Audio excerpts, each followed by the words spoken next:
Well, to me, the principle is at root, it's search, just trial and error is search. But in addition to search, it's memory. Hmm. So it's search plus memory. And so the results of search are stored so that eventually the search can be eliminated because the consequences of search are stored in memory so that you don't have to continue the search.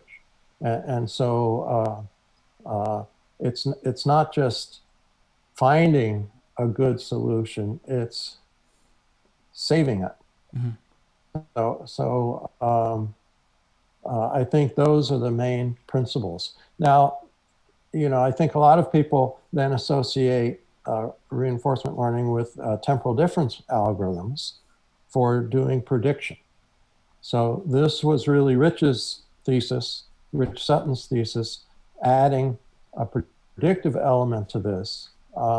And that greatly increases the power of these systems when there's a delay between an action and the consequences. But RL to me is more basic than that. It's a trial and error search plus memory.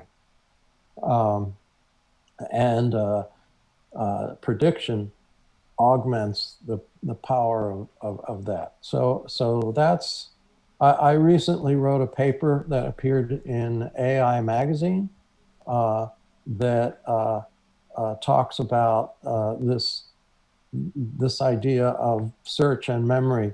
It's actually memoized search, if the term memoization means something. And Hmm. so instead of computing each time, you can store the result and avoid the more complex computation process if you have the same problem to address again.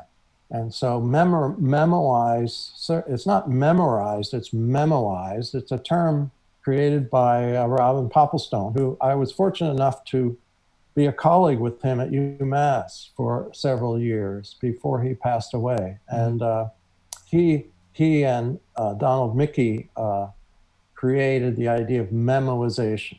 And I think of RL at the base is memoized search. So I don't know, it's a pretty abstract definition, but